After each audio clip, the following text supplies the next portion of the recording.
Welcome to Pause and Effect with me, Jez Rose.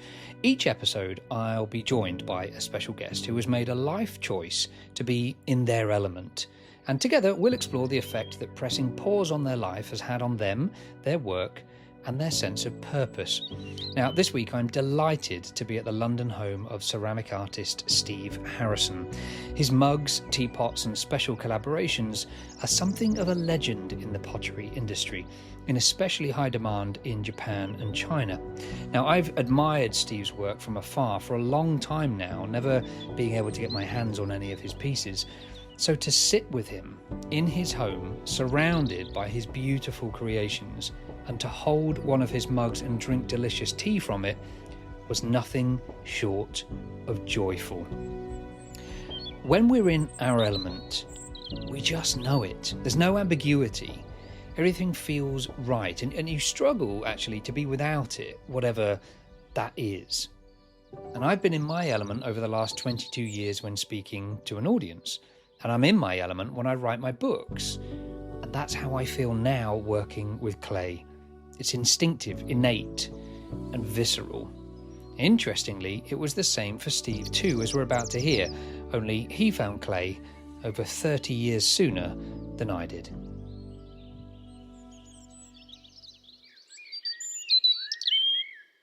When did you first know that making things by hand would be your life's work? Yeah, I think pretty much like at school. School was pretty miserable. And I thought art was going to be it, really. I was quite good at drawing and painting. And then, like, when you commit to A-levels, and I mean, I wanted to do A-levels, but I didn't have any O-levels. It's quite funny. And that's what the teacher had said. So I resat some of my O-levels in that interim time and said that I would do art A-level. And I actually did ceramics. The whole art department was opened up at that point. And it was quite a difficult course, you know. Ceramics was like a 2-year course. At school? At school, yeah. Wow. And so I did it in 6 months. But I knew that I could do it. I just had that feeling. So I remember seeing a Harrison Mayer hand chart on the wall.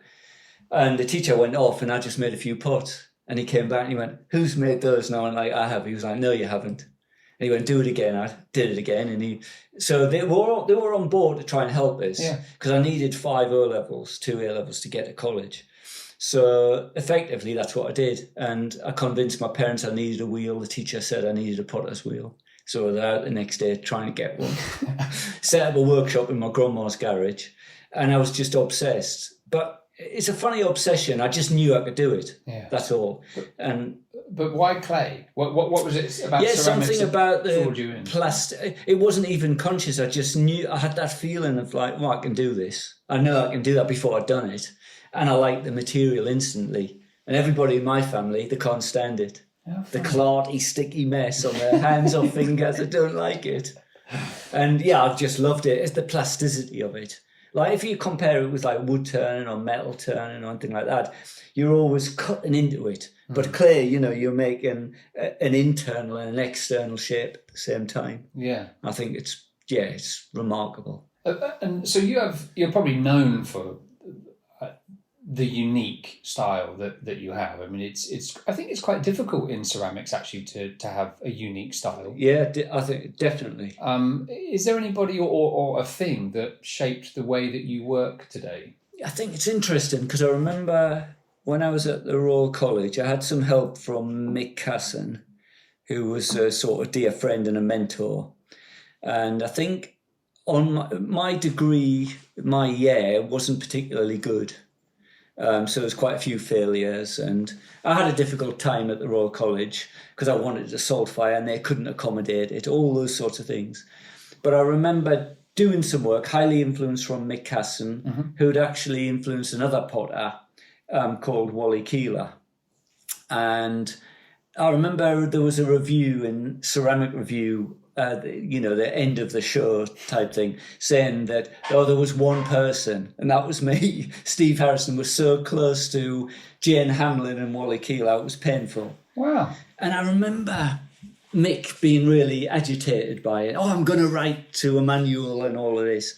And I remember thinking, I can't help that. That's how I am. Probably was highly influenced, but you're going to be highly influenced in your formative time. Yes. Good.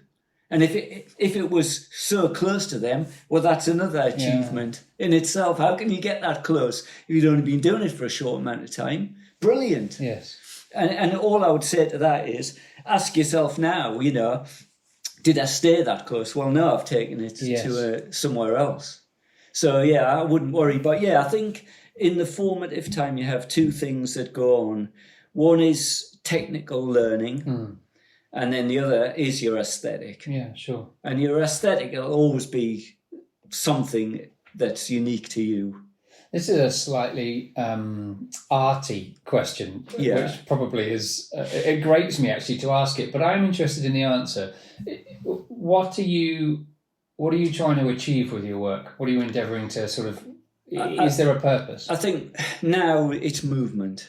So it's one thing. I don't really look at other makers so much. I look at maybe artists' lives. And I would, if I say movement, I obviously think of Degas with the ballet dancers. And I went through a time where I was dancing the tool around the base of a pot. And it was it looked a bit like a tutu. And I just loved that movement. And that just belongs to me. It doesn't really matter what it is.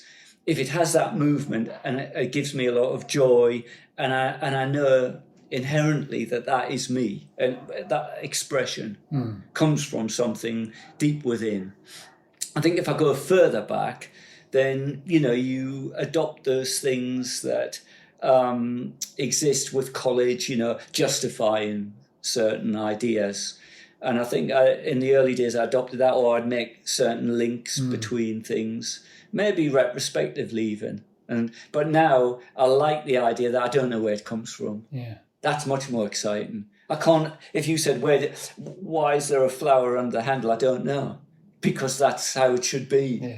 Yeah. That's much more exciting. The movement thing I find is fascinating. We could almost, it's almost something I could talk about all day about, because there's such a symbiotic relationship with pottery and movement and what you've done with it. But it is inherently slow pottery, and that's what I like about it. I know you like that. That's so funny. That was the only thing that I thought, because you were talking about slowing down or something, and I thought, oh my God, I'm the antithesis of that. Up, Yes. And when I was at college, I remember I was just mad at college, running around. In fact, I was so mad that people thought I was on drugs. Yeah. No, seriously, all the lecturers and everything. But I was just high energy. And I wanted to go in early in the morning, 5 o'clock. Didn't leave till they kicked me out. So that energy has always remained with me. And it's just a love of the material. But movement. I think movement,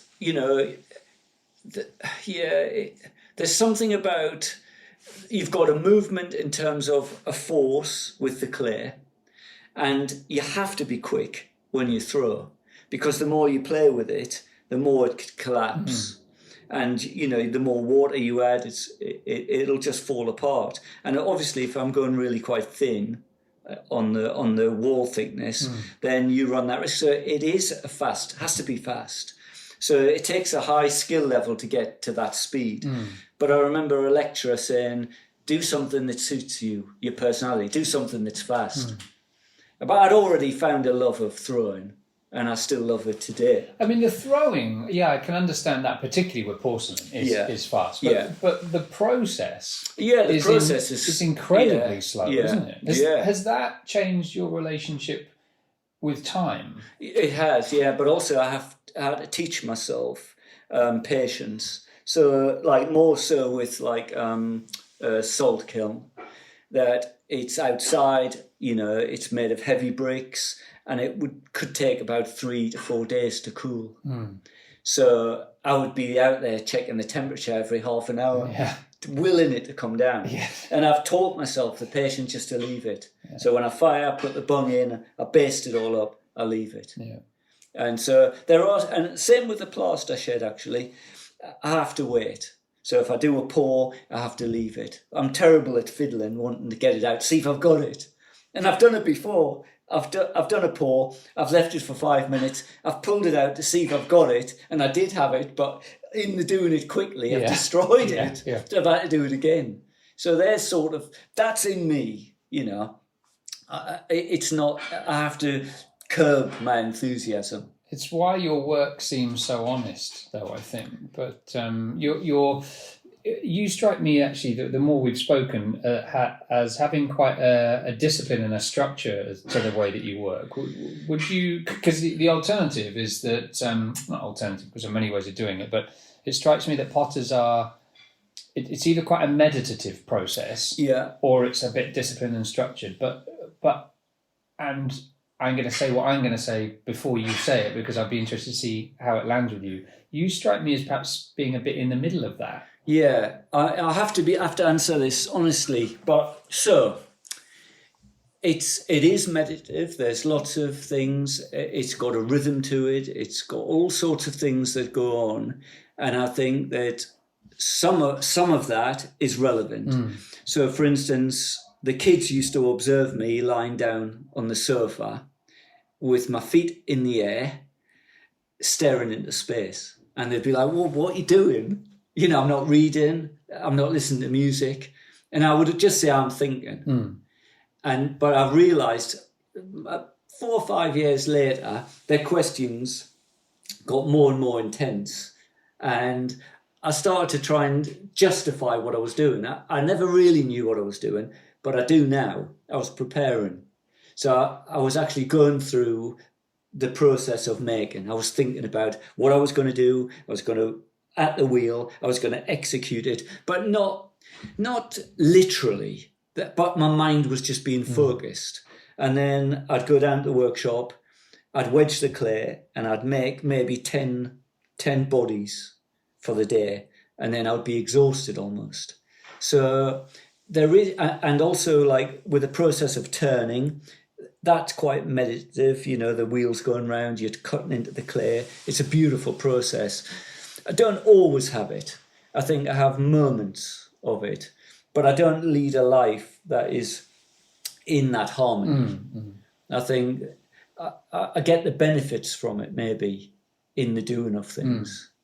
I don't sort of walk around calmly. I'm frantic. Even my movements are just crazy. So it's funny. We've spoken a little bit already about this new phase, which I just think is wonderful. Your phase of life that you're calling your restoration phase. Yeah. So because we haven't spoken about that while we were recording, would you mind just explaining what you mean by that? Yeah, because I had a sort of retrospective exhibition, and I saw habit, I saw repetition, all sorts of things. And I decided that I wasn't being that, I mean, it's being harsh on myself, but I wasn't being that creative. And I decided that I would stop and maybe have a sabbatical. That was the word I used. And then I looked up sabbatical and I thought, that's not really what I'm doing. I am going to continue to work, but I'm just going to shut the doors to everything and think, but be prolific in my work. And Julia had some podcast on about Japan when they shut the borders, and they had a great restoration, and I just loved that. And so that's the term I adopted. And I just feel like I'm shutting the doors to everything external for a while. I don't know how long, maybe a week, could be a month, could be years, could be 5 years. Who knows? I don't know. So what is a typical day in the studio like, or a typical day for you look like now in this restoration period? Yeah, so it's still the same. That's what I love. So, you know, it was almost the conclusion Benedict reached with the love pots. So he wrote an essay, like we're doing now. We did a series of recordings. He did a transcript of just asking me questions. And that was a beautiful insight into who I am, for good and for bad. But it's the same, you know, and my behaviour was, after the exhibition, my behaviour is just the same. I'm putting the pots back in the loft and hiding them. And then you ask about the restoration. It's just the same. I get up at 5 or 6 and I start work. Yeah. And also, sometimes I want to be a rounded person, but I'm not, and that's okay. So, and a good example of that is this Sunday. Normally, it's difficult if we want to do something extra curriculum, go and play tennis with the kids or something like that. I say kids, they're all grown up, but. And this Sunday we were doing paddle, going to play paddle, doing a few things, going to Benedict's. I was going to do a bit of work there on his house and then come back. But when I came back, I was lost. I didn't know where I was in the workshop. My attunement was all wrong. And that was a write-off the rest of the day. Not that that's a bad thing, but it's about rhythm. And if I get out of the rhythm, it's no good. And often when Benedict was living with us, when he was growing up, he would say, do you want to go and play tennis later? And I'd say, let's see how I get on. And he would say, yeah, but you always say that. But that is true. I would always say, yeah, let's see. But more often than not, we would go. But I found it difficult. It's about losing the focus and the rhythm. Yeah. And I think getting back to that restoration, more so, without the interjection of people and conversation, I'll be immersed in a different rhythm. Of course, I'll miss conversation. I'll miss that intervention, seeing something from a different perspective. But I'm happy to forego that for a while. Yeah, that sounds beautiful. I find your work, I was trying to think on the way up here what the word is. And I think beautiful is the right word. Like when you were showing me that teapot in there, I found myself getting quite teary. I was quite overwhelmed by that, and I love that. What makes something beautiful to you? I think there's two. I have definitely two different events in my life. The first one is its realization. So how I make things, I make with an idea of something, not a blueprint. So a rough idea. So a body of a mug is thrown, and then there's always potential, different handles, different bosses, and that playfulness that arises when you're constructing something. So it's like it's miraculous. So when I make a mug, I've never seen that mug before. So I'm not repeating anything. It's always in that moment. And then the other time is obviously it's a nervous time when you fire them and dry them, because I lose some. And I have to say that I must never get invested in one particular pot, because that one that I've just created, everyone has to be as beautiful as the next, because I could lose it and I'll never see that again. And then the other time is when I fire in Wales and I open the kiln. That's the reality check. Has everything? It's always a surprise. That's salt glaze. You never really. It's not prescriptive. You can't put something on and expect to get that.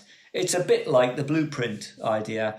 It's an idea of something, and let's see what it is. And it's exciting. It's dangerous. It's exciting, and it's always thought-provoking. And it always leads to something else.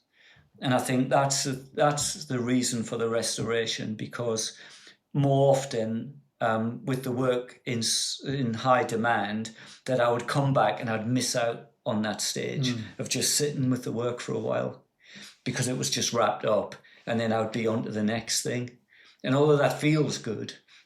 And in commerce world, that's very, it's a fantastic thing, but it's not good for creativity. I miss things, subtle things that have happened, and just how things change. You know, the transformation from the clay to the solid, the fired material is beautiful. Hello, it's me, Jez, and I'm interrupting quickly to let you know about my short, free weekly email I send out.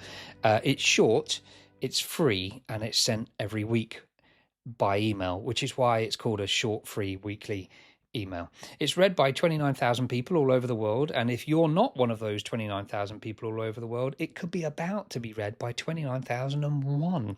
It's got 3 short notes from me, 1 thought, 1 question, 1 quote, and some content for the curious.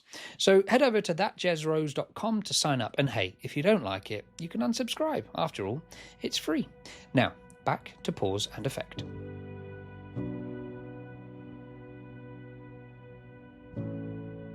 Do you aim for perfection, or is that not the point? It's interesting. Yeah, I would say personality-wise, there was an aim for a proficient professionalism type thing. But now, I remember I got a video from Japan with one of my cups, and they'd videoed it. So when you put it down, it wobbled on the table backwards and forwards.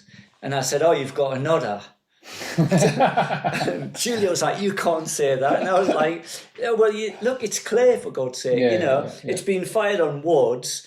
It's been fired to 1300. It's going to have a bit of movement. Yeah. What's the alternative? That you grind it flat?" No, I'm not doing that. Yeah. I want it to have a personality. I want it to have something, a bit of life, a bit of movement. Yes, yeah, sure. So if it's not going to fall over.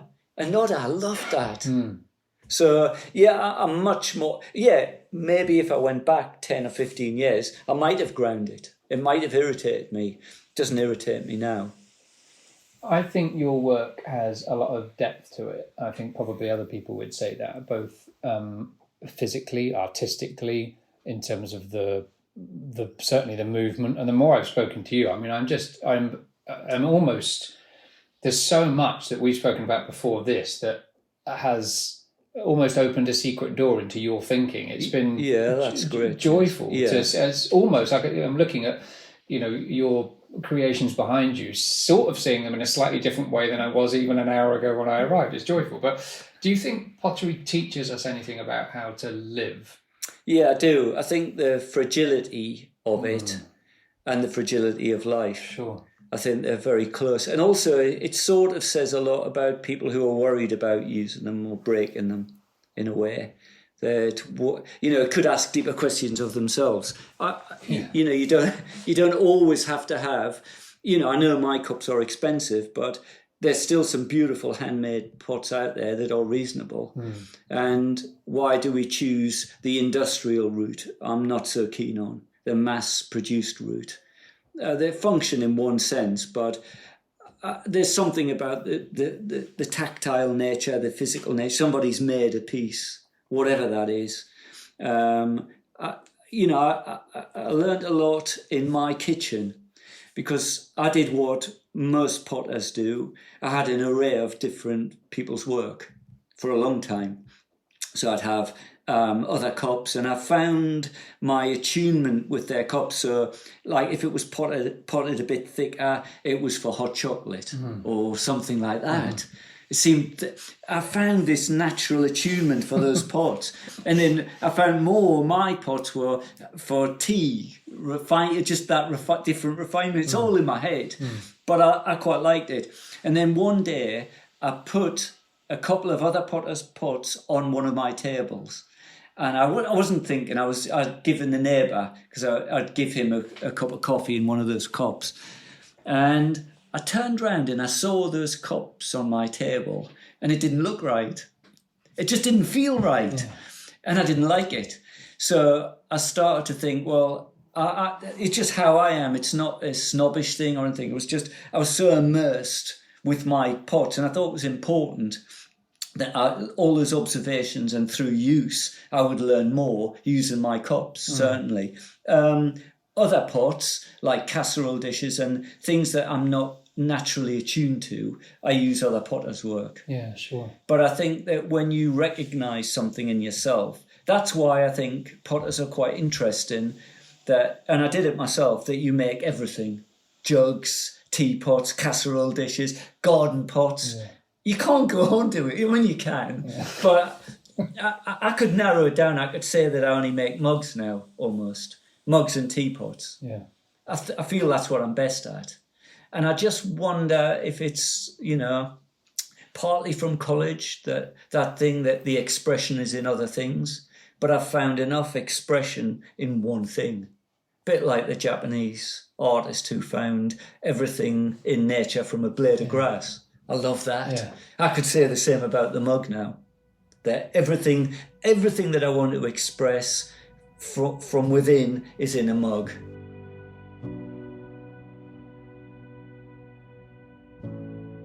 How has your understanding of your work changed I think it's changed in two ways. It was, I remember doing a little card, teapots, jugs and bowls, and, it was just adopting those sort of items that weren't quite cooking pots, but they were a slight sidetrack away from that. So, and plates, I didn't really make plates, although I've made plates. So I was away from cooking, and the jug could be that vessel that stood like an object, or could be overtly useful. A teapot, in some ways, the same. A mug, never. And I think it was always my disquiet and my interest in the cup that's overridden everything, really. It's taken me somewhere else. Well, also, your love of tea, it comes full circle. Yeah. I wonder whether it has something, whether there's, for you as an artist, an innate draw to that, because as we've spoken about a bit before, all of your work is so honest because it's just you, unapologetically. Yeah, that's exactly right. Well, if you have this deep personal interest in tea, it would sort of make sense that you land. Yeah, it would. Making teapots. But the most interesting thing really was when I was growing up in Northumberland, and the teacher used to run night classes and stuff. So that was his little sideline, and teach pottery. And I saved up enough money to get a cup from him. And I couldn't wait to get the cup and go home. Now, this is interesting because my family weren't like that.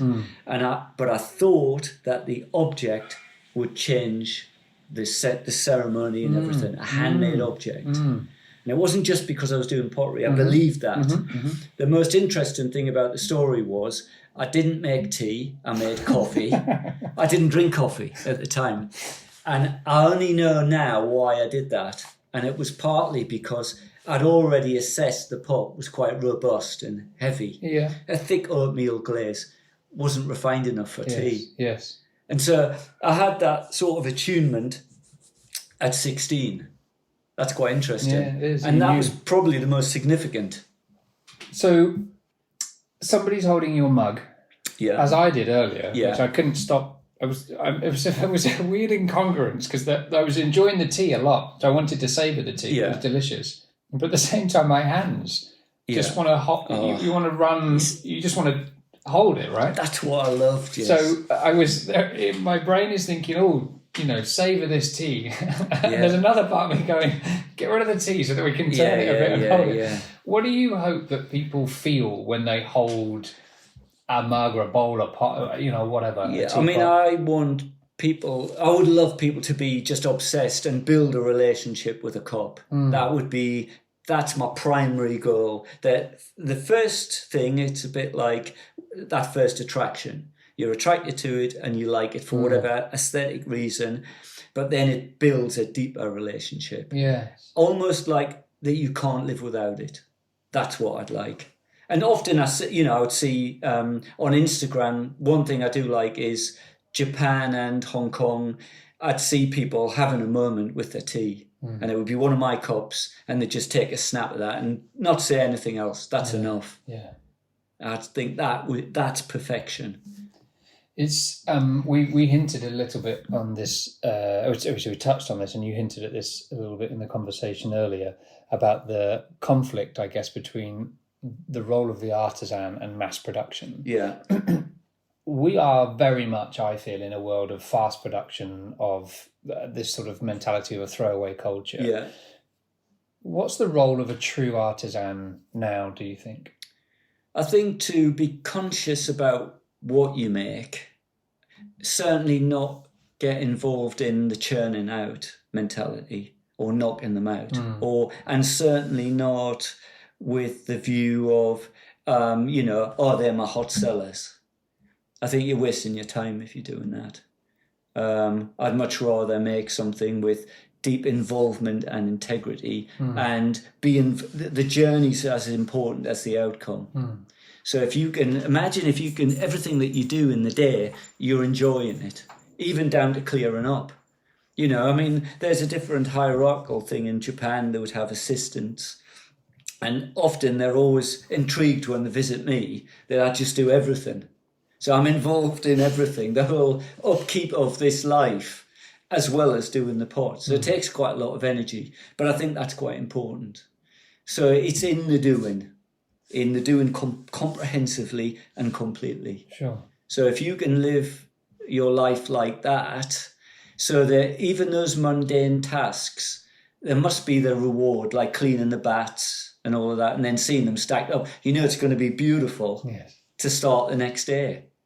And also you've done it. Yeah. I like the fact that if you do it, you know how well it's been done. Yeah, sure. So yeah, I'd just say that really. I think there's a, you know, in my day at college, I remember going to a Crafts Council thing with Barclay Price, and there was sort of tried to say, oh, you'll never get the money for this, but you'll never get the money for a teapot, but you'll get it for a vase because of the vase's status. Mm-hmm. How it transcends function, could be a piece of art. But a teapot, unfortunately, is overtly functional. You'll never get your money. And I was like, I'm not going to have that. Yeah. I wasn't going to have any of that. So the same for a mug. Yeah. They might go, oh, yeah, your mugs, you knock the mugs out, but you'll get your money somewhere else. And I was like, nah, I'm not doing that. I only get the money for the mug. Yeah. It's in the mug. Yeah. And so even if I didn't get the money, I'd rather keep it. Which you do. Which I do, of course. Yeah.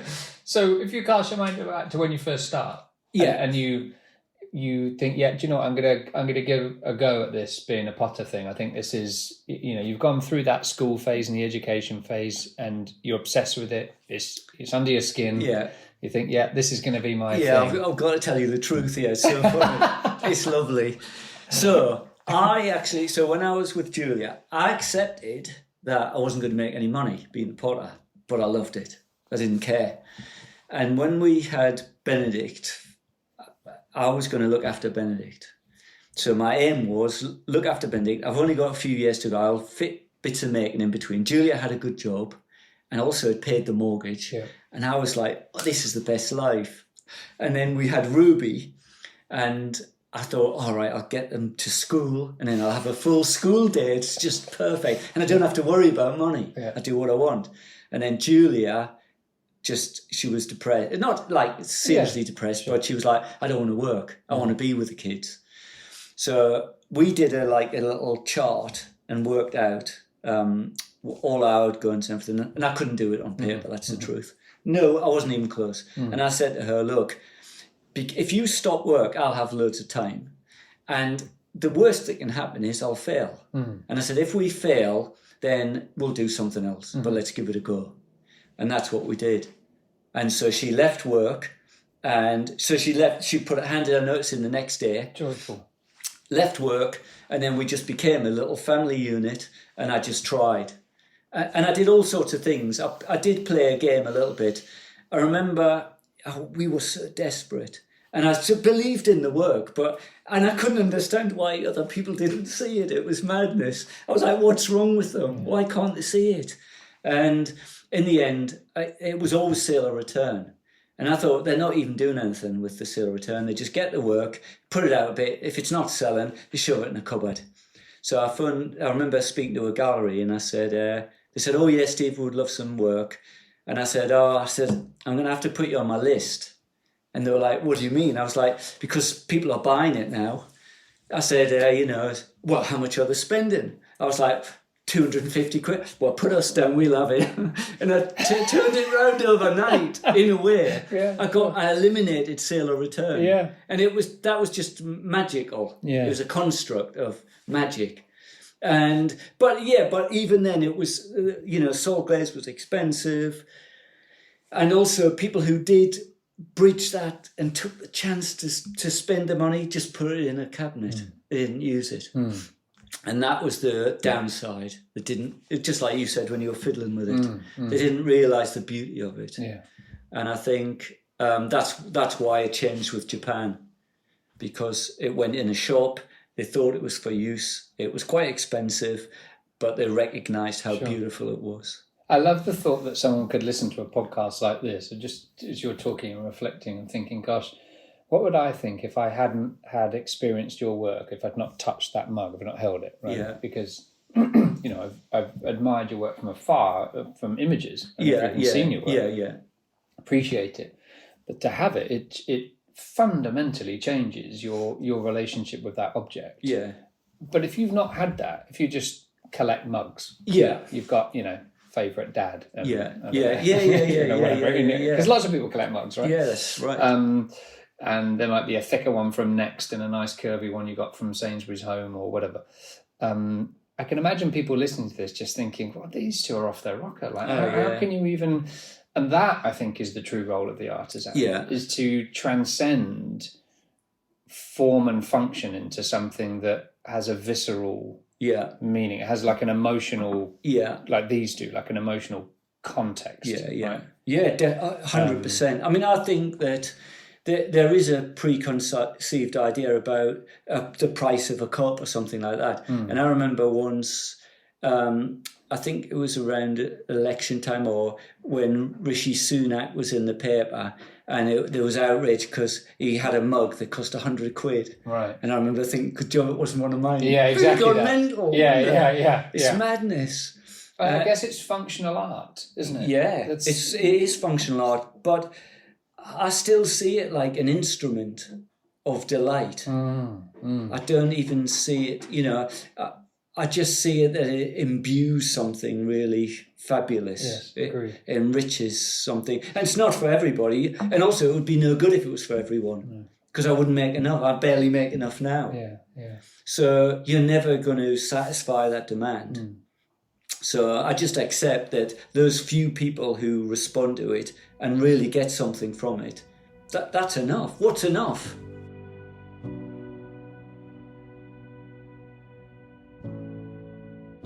What advice would you give to someone starting on a creative path? Like maybe they've just decided that, like you, they've been bitten by something and think, I'm gonna do that.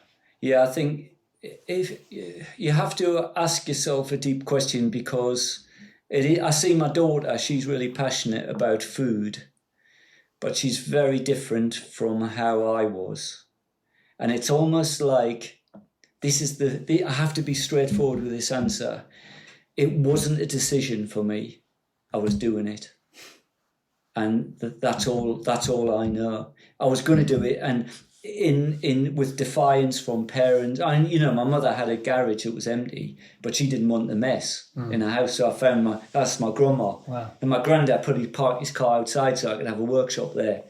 And but I didn't go home after that much because I was always making pots. And I started a rhythm of like going in at 5 a.m. at school. So, and what compelled me to do that, it wasn't a decision. That's what I was doing. And so the teachers couldn't sort of cope with it. And I've continued that throughout my whole life. Like when I went to Royal College, they pulled us in the office and said, what are you doing? You're coming in at 5 and 6 in the morning with the cleaners. And I was like, I'm just getting on. And I don't know. So if it was a decision to do so, I wouldn't know what to say, because I don't know what to say to my daughter, because she's not like that. But she has got a passion and she talks about it incessantly. So I recognise certain traits. But I think if you are going to do something, you're going to do it. That's what I feel. And you just have to make it work. Yeah. And I mean, of course, when you look at when Julia left work, that was a panic time for me, because could I do it? And also not could I make, or could I do the art? Could I be, in commerce terms, could I be successful? Or could I keep our heads above water? And we managed. I wouldn't say we did it easily. I used to say to the kids, because they would say, oh, we're poor. And I said, we're rich in our lives. Yeah. And we were, that's the thing, we were. I could always go to assemblies or anything, because I was always here. Yeah, sure. So it was a different richness, but we just didn't have money. And that's the only thing that I would have to say to you, the difference between then and now. I'd worry about clay or gas or something like that. I don't worry about the money for that now. Yeah, I know I've got the money for that. But it doesn't make me extravagant, or I don't buy more than I need still. I'm still quite frugal. I like that.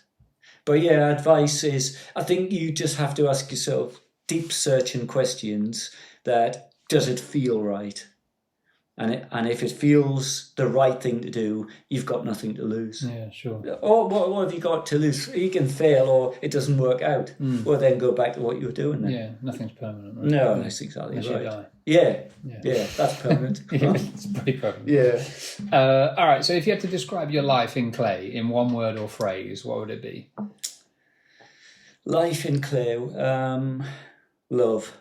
Oh, gorgeous one. Yeah, love. I love clay. Yeah, I know I do. Yeah, that would be easy. It's lovely.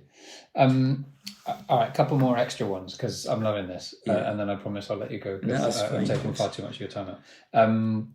I wanted to explore what some of the joys were that you experience and the challenges of working in what is what appears to be from the outside a quite slow and simple craft, right? Pottery, I think, has that sort of. Yeah. When you're in it, you realise it's quite complicated. Yeah. And there is a slowness, I suppose, to the, from grabbing a lump of clay and chucking it on the wheel to, oh look, I've got a finished product. Yeah.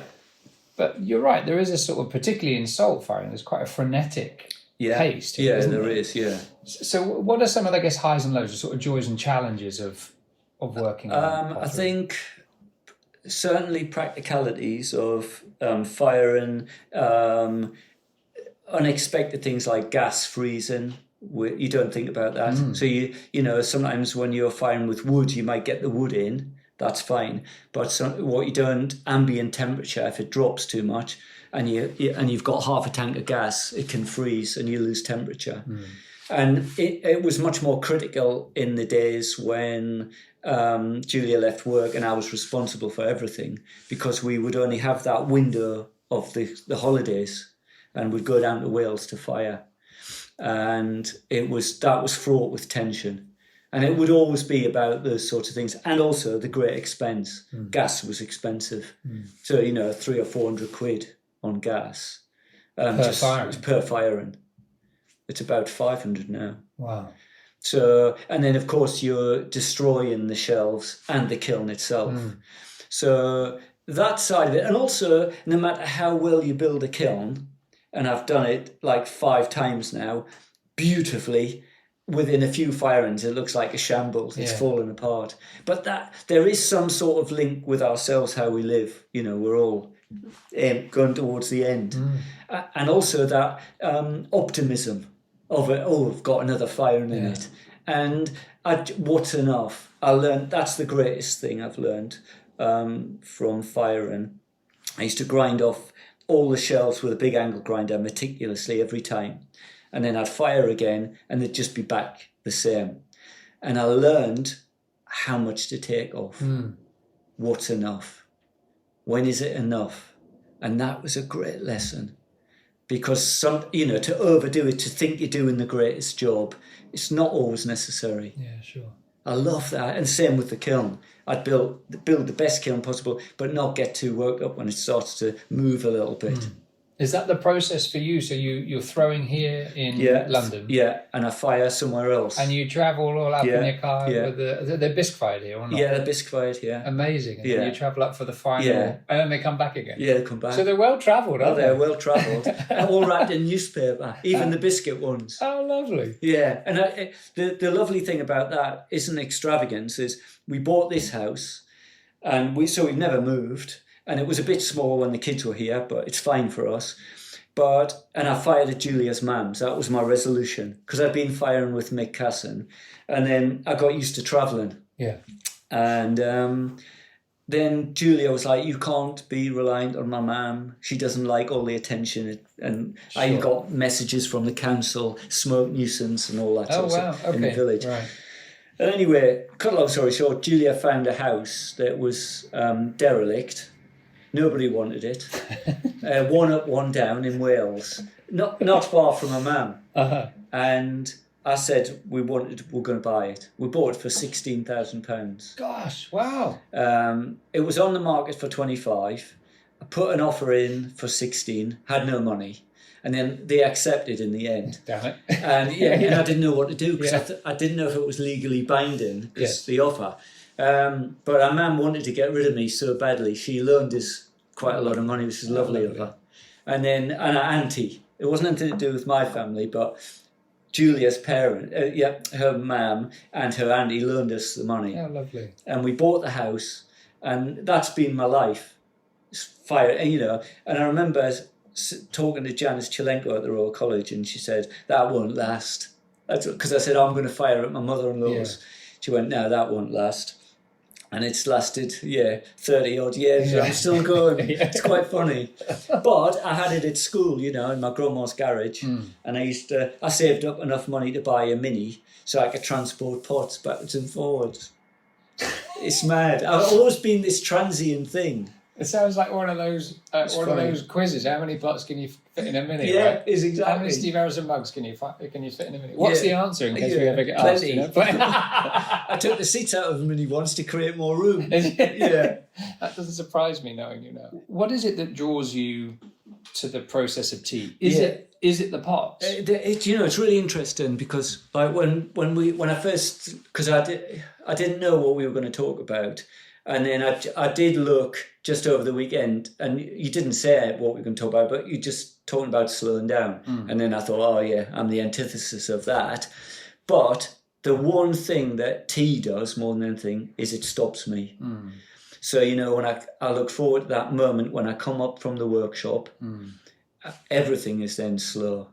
So, and as you know, I've got a gas kettle. It's an old Georgian kettle, which I put on, and I don't leave it. It's a flame, so I want to be with the kettle, and everything starts to focus on the ceremony. It is a ceremony, and then I'll choose a tea, whatever I'm feeling, and then I'll sit down.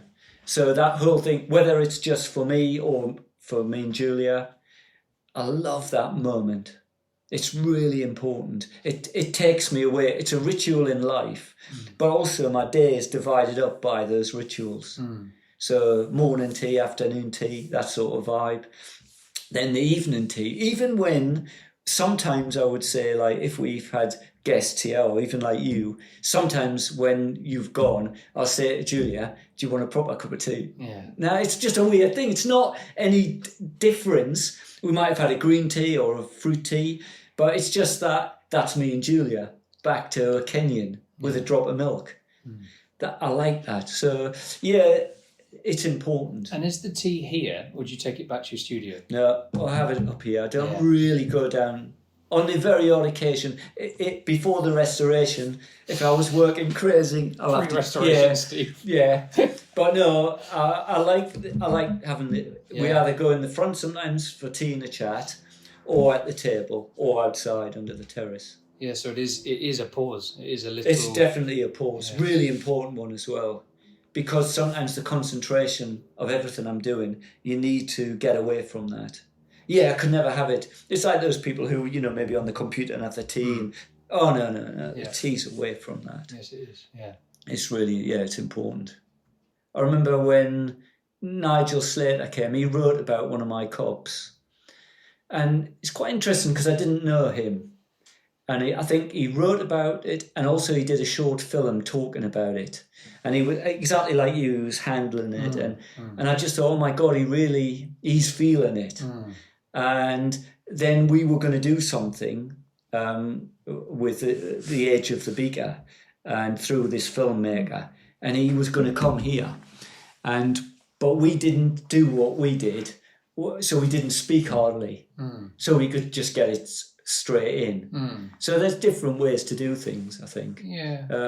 I like the way that we did it. Oh, I much prefer to soft landing. Yeah.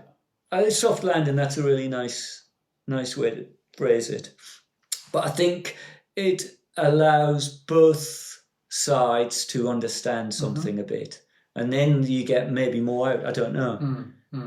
Yeah, it's interesting. I think so. It's been, it's been very, very interesting for me to see the emotion attached to a piece of art or a piece of work. Yeah. Would you? And that's interesting. Do you think of your stuff as art, or do you think of it as? Yeah, I do. You do now. Have you always? Yeah, I think always. Right. But I don't think of it as art, stereotypical art. I think, why can't you use a piece of art? Yeah. That's how I feel. Why can't you use a cup? That is art. And sometimes when I think about, well-being, and maybe you look at a painting and that's good for your well-being, you feel amazing, it fills you with joy, but that's it. And I think the same with a cup, but you can use that cup. And I think there is something about the function. And it's just that we decide that function blunts the art slightly. And maybe that's why the modern art thing was quite interesting for me, just to step into the art world to see how it is. But it's made me resolute that it's important, the function, more than the attraction of the art. There's an honesty in function, isn't there? There is. And it's demanding. Yes. It demands certain things. Yeah, it does, yeah. It demands that it's balanced, that it's not too heavy, that it's thin on the rim. That's a preference. Isn't that wonderful that something so beautiful can be so functional? Yeah. I mean, just to look at it and think, like, I mean, I can just look at that. Yeah. But also I can use it. Yeah. Yeah, exactly. It's wonderful, isn't it? What a lovely space to be in. Yeah. That teapot is one of the nicest teapots I think I've ever seen in my life. That little leaf accent on the top. Yeah, there. But just the thing, that's so beautiful. But of course, that's a repair. Yeah. So the knob got damaged, and I just repaired it with that. Yeah. And I love that. It's a bit like you said when you broke the teapot. And yes, it lives a different life. Yes, it does. Yeah, but it lives on. Yeah, right? It lives on, of course. And sort of bizarrely balances it, because you've got that lovely slightly thickness of the handle and a thick spout. Yeah. And then this sort of delicate. It's almost at an angle. Yeah, you know how they used to balance, have a feather balance. I forget what I'm thinking of now. What am I thinking of when you would have like it was like the one feather thing, and I used to be obsessed with impossible objects and impossible balance objects. Yeah, I know. And so you would have something was just left like that. Yeah. And I've seen something with a feather, and they added the feather, and the whole thing collapsed because it was just that. That's how fine the balance was. Yeah. Wonderful, isn't it? Yeah. We've got a tradition. When we host Christmas, I make something for everybody at the table. And I always do something different. So I made some. It was inspired. The reason I did it was for Tim at Postcard Teas. Because I remember Nigel saying something like, every time he goes to Postcard Teas, he has a tea there, but when he gets home, it's never quite the same. Yeah. Whatever that is. I said the same thing to Hayden the other day. How funny, yeah. And what that prompted me to think was, why is it in our psyche that we want to replicate something? Why can't we leave it there? And so I made a series. Tim's got the work. Yes. I made up a clay body with this Korean clay and made those pots. And it's the opposite. So normally you would have the pots that you're serving, pots in the cabinet for sale. The thing. So I said, I'm going to make these one-off. You can only have it. Let's put the emphasis on it's only there. I love that throwaway from Nigel. Love that. So that's what we're just going to work on, a little ceremony with a little biscuit and a special tea in something like this. And you can only have it there. I love that. You've completely changed how I feel about that elitist approach to art. The idea that there's only 5 and that's it. Yeah. Which I always felt quite. I always felt the struggle for Florian and people like Florian that do these sort of, firings, and there's not enough to go around, and people moan about it and whatever. Because it must be horrible pressure to get that when you're not known for that. Yeah. Whereas, I don't know, but my impression with your work is that it's so unavailable. Yeah. That it just is. It's not like you've got people emailing you every month saying, well, why didn't you tell me that, it's not going to be available, and where is it? Yeah. So you hold quite an interesting space in the ceramics world like that. Yeah, I do. at what point did that... sorry, so my point, what I was making was that I appreciate that in a slightly different way now. Yeah. With this idea of just this present moment. Yeah. That these are 10 and they're unique, and isn't that lovely? And let's just celebrate that. Yeah, that's right. Yeah, there would never be, for me, if something was popular or somebody said, oh my God, I love it. Why isn't that enough? Yeah. Why would you want to make it again? Yes. And to the same end that, when I'm firing in Wales now, I did molecular formulae at the Royal College. We had like glaze chemistry, and I've just let go of it all now. I suppose it's in the background, but I just don't worry about it so much. I don't want to find something that's fabulous and repeat it. And Julia used to laugh at us because I'd be saying, oh, I've got 10 of these buckets to go in, more tests. And she was like, how many tests are you going to do? Yes. And they all ramping up. I had about 60 or 70. And she was like, but they all look the same, She's been funny, but it is funny. And I just thought, why can't we just work with a limited amount? And it's a similar sort of thing that I've gone through a similar time with a handle. That a new mug could be a new handle. That could be the defining thing that makes that a new handle. But the difficulty is it falls into the same category of like keeping people interested. And then I decided that why can't you see the handle differently? That's a new mug. The same handle, but I see it differently. But now I'm away from that even more. I'm onto something else now, which you saw. Yeah. I think, though, that notion is beautiful, isn't it? I think it was Eric Idle who said something like, he's always described as America as, billions of people running in the same direction saying we're forging our own path. And when I was younger, I remember, I think it may have been my granddad who said, just remember you're unique, just like everyone else in the world. Which is this same point. Yeah. So, well, the more people that want them, the less special it sort of is. It is so true. At what point then did you find that your mass is the wrong word, but you're a studio potter, right? So you're churning out a kiln load of stuff and you sell it. Yeah. At what point did that change where actually, well, I suppose it sort of hasn't changed. What you're saying is you're still doing the same thing. They're just predominantly going to one or two buyers. Yeah. There's one really interesting thing that we should touch on, which was during COVID and lockdown, I asked a deeper question of myself, which was, could I have one pot in my life only? Wow. And to make or to earn, just one pot? Just to live with one pot. And that involved Nigel Slater in the end, conversations in the workshop. And it manifests in a wide beaker form. Yeah. So there's lots of things that are relevant today now. In fact, I'll get one just while I'm talking. Which was this form here. So could I... Of course it's delightful to look at. Yeah, so... But the beautiful thing about it was, could you wash with it? Could you drink from it? Oh, wow. Could you eat from it? Yes. So I decided to live my life with this one pot. That's what I decided to do. And I learned loads of things about it. One was that... So there's a few things. Let's start at the beginning. One funny little thing, a conversation with a friend, Tony, and I said, I've got feet on this beaker and it looks cauldron-esque. And he said, oh yeah, I can visualise it. He said, I know what you mean. He said, but that's the difference between me and you. He said, I wouldn't put 3 on it. He said, I would just put 2 and have the base as the third foot. And I thought that was really interesting because he just meant it as a comment. He didn't expect me to do anything with that. But what it meant was, accidentally or incidentally, it leans towards you. It does. It offers itself. Yeah.